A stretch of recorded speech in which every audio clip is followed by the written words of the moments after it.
Por la Facultad de Derecho de la Universidad de Chile y por la Universidad de Chile expone don Davor Harasic. Tiene la palabra, hasta por 20 minutos. Muchas gracias, presidente. Una consideración previa. Ha sido el Departamento de Ciencias Penales y el Centro de Derechos Humanos de la Facultad el que me ha solicitado que me presente ante estrados, y el rector ha tenido la especial preocupación de que la situación de salud pública sea puesta en consideración ante vuestra excelencia. Esto no significa que en la Universidad de Chile haya unanimidad de pareceres sobre esta materia. La Universidad de Chile es una institución plural, es una institución laica en que todos los pareceres son válidos y en que todos ellos coexisten. De hecho, vuestra excelencia escuchó hace algunas horas al profesor Víctor Manuel Aviles en una posición enteramente contraria a la que yo voy a afirmar.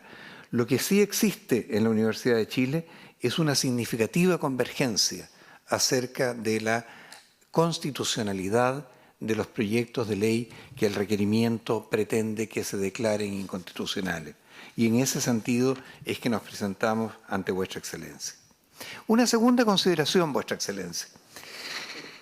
Hemos tratado de seguir con el mayor interés todas las intervenciones que hemos escuchado y hemos tratado de interiorizarnos lo más posible del tema, y la verdad es que debemos circunscribirnos, y perdone que lo haga esto a las 11:35 de la noche, pero es la hora en que nos toca hablar, ¿no es cierto? Debemos circunscribirnos a aquello a lo que estamos abocados. Acá no estamos abocados a analizar el estatuto ontológico de la situación. No estamos abocados a analizar la naturaleza del producto de la concepción desde un punto de vista filosófico, desde un punto de vista ético o desde un punto de vista biológico. Vuestra excelencia, y perdón, lo digo simplemente para seguir una ilación lógica, vuestra excelencia es un tribunal constitucional y frente a un requerimiento de esta especie tiene que ver si el proyecto atenta contra la Constitución o no atenta contra la Constitución.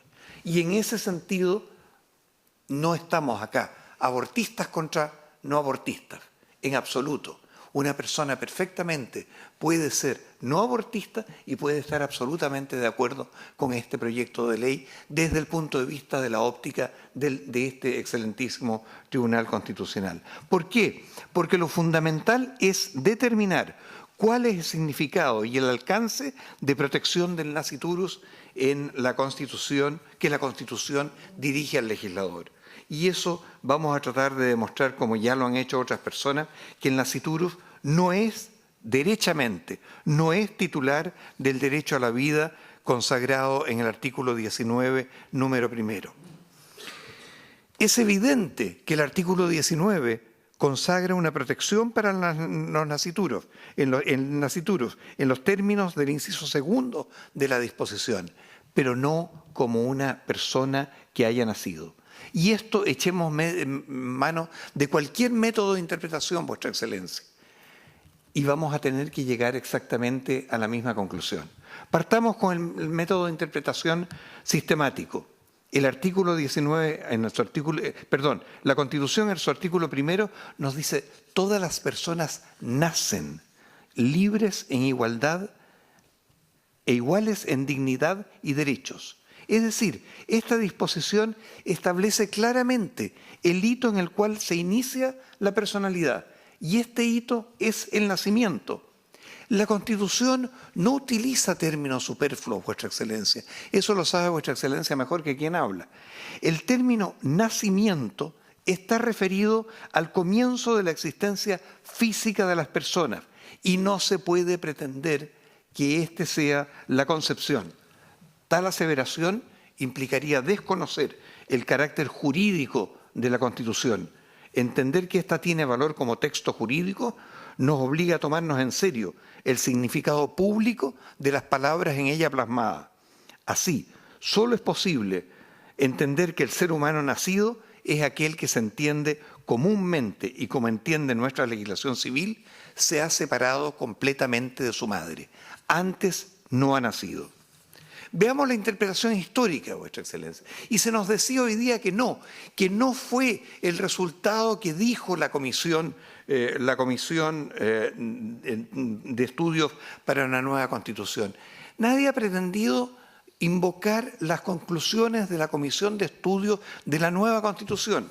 Lo que hemos afirmado y lo que afirmamos es que personas significativas de la redacción de esta comisión, de esta Constitución, han señalado claramente que esta distinción es la única posible.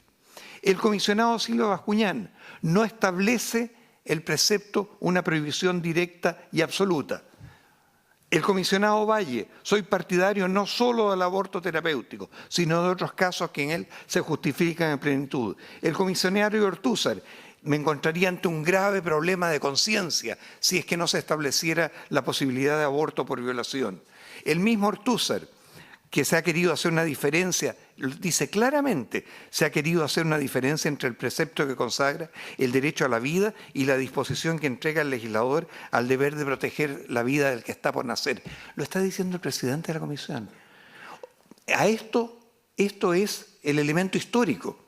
Y como si todo esto fuera poco, Vuestra Excelencia, una persona que por antonomasia se opuso a esto, el señor Jaime Guzmán, se vio en la obligación de consignar al término, cuando ya fue derrotado en la discusión acerca de este tema, que este era uno de los aspectos respecto del cual hubiera aspirado con mayor énfasis a que la Comisión y la Constitución futura hubieran tenido una posición clara y definida en el sentido que él ha patrocinado.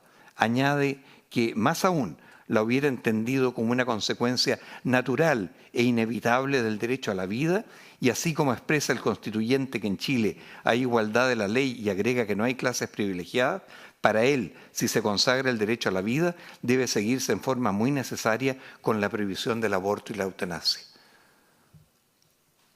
El elemento histórico está claro. Y el elemento literal, Vuestra Excelencia. De nuevo, estamos refiriéndonos a la Carta Fundamental. ¿Y qué dice la Carta Fundamental en el inciso segundo? Dice que existe la protección del que está por nacer. ¿Y por qué entonces, si es que fuera lo mismo, habría sido necesario este inciso segundo? La Constitución no redunda en argumentos. La Constitución es sumamente clara al establecer situaciones distintas en incisos diferentes respecto de situaciones similares pero nunca iguales. ¿Qué quiere decir esto? ¿Quiere decir esto que la única protección que existe para el nasciturus es evitar a cualquier precio los abortos? No. Lo que la Carta Fundamental dice, y este es un extremo interpretativo, es que el Estado está obligado a dar protección al nasciturus. No señala desde ningún punto de vista que esta protección debe ser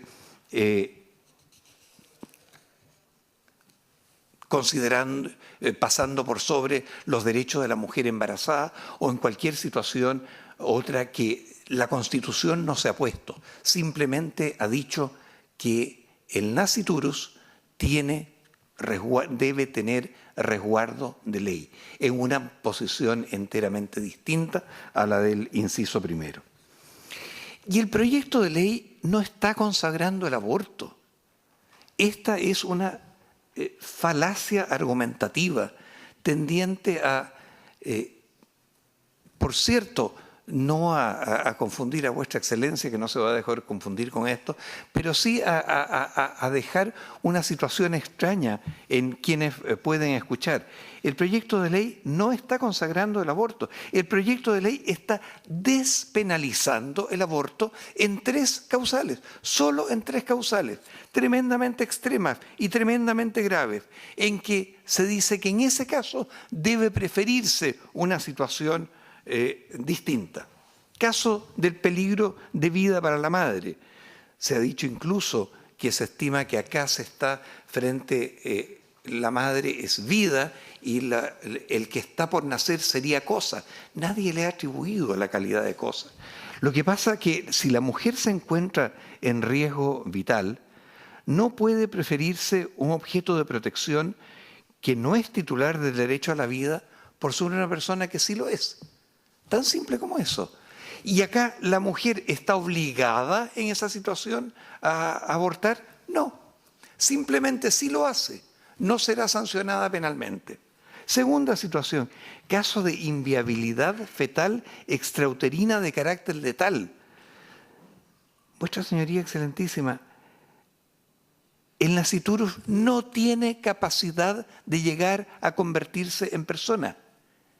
Y en esas condiciones, ¿se la está obligando a la mujer a abortar? No. Se está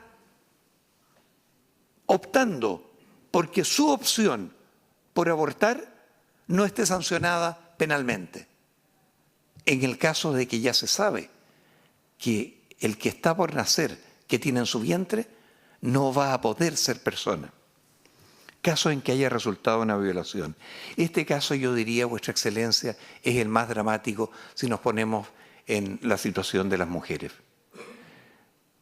Yo, francamente, Vuestra Excelencia, no sé si la discusión la estaríamos teniendo, y perdonen, no es una parodia, no sé si esta discusión la estaríamos teniendo si quienes quedaríamos embarazados seríamos los hombres. Francamente, pretender que una mujer violada no tenga además la sanción penal si decide abortar, es un plus que va absolutamente en contra de nuestras ciudadanas.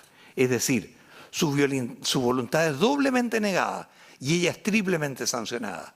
Es sancionada, en primer lugar, con la violación, que es probablemente de los peores actos que una mujer puede vivir.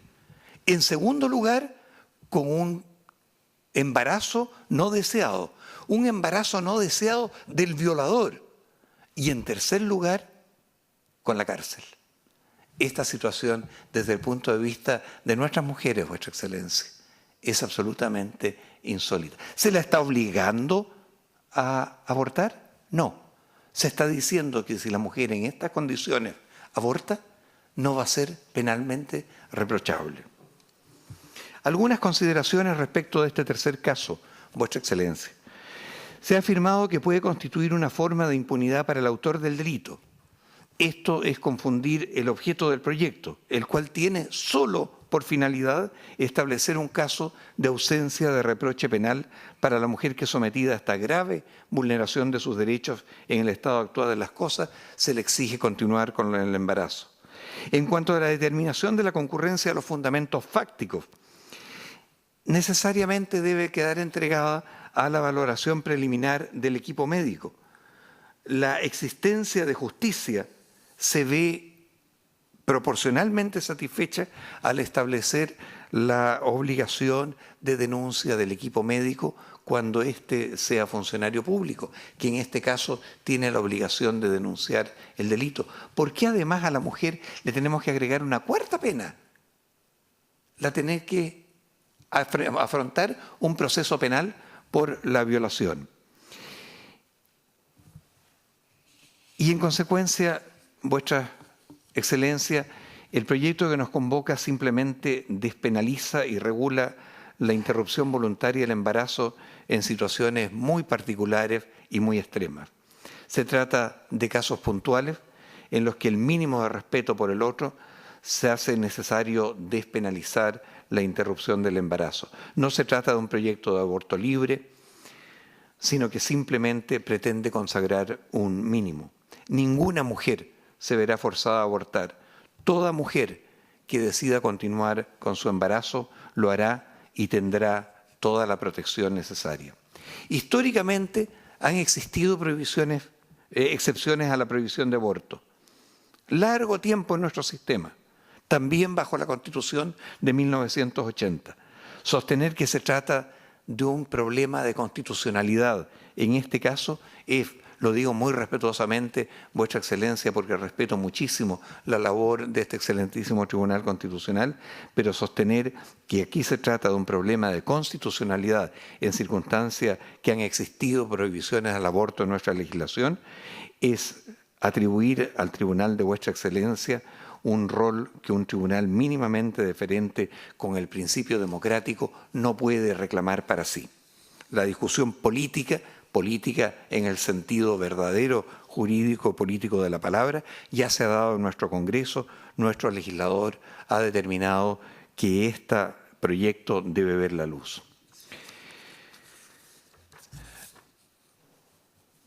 Hay argumentos, Vuestra Excelencia, que son extremadamente conocidos y que solo los quiero esbozar, porque son particularmente queridos por el rector de nuestra casa de estudio, que son los argumentos referidos a la salud pública.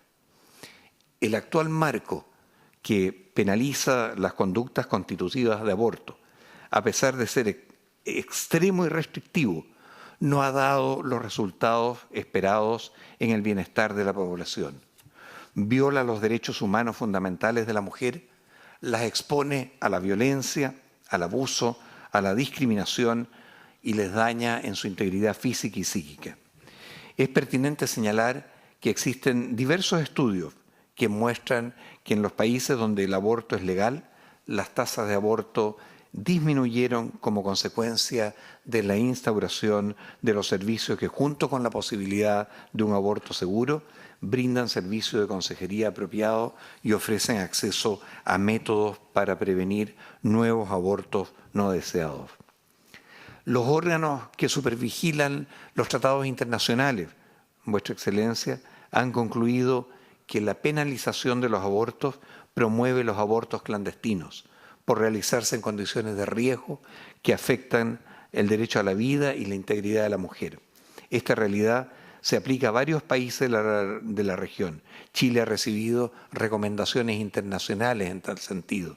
Lo ha recibido de la CEPAL, quien ha dicho que considerar la posibilidad de enmendar las leyes y reglamentos y políticas públicas sobre interrupción voluntaria del embarazo para proteger la vida y la salud de las mujeres adolescentes, mejorando su calidad de vida y reduciendo el número de abortos, y lo han dicho las Naciones Unidas, que han recomendado a nuestro país revisar la legislación vigente sobre el aborto con miras a despenalizarlo en casos de violación, incesto o riesgo para la salud o vida de la madre. Vuestra Excelencia, Chile forma parte de una lista de 6 países. El Salvador, Guatemala, Malta, Nicaragua, considerando incluso al Vaticano para estos efectos como país.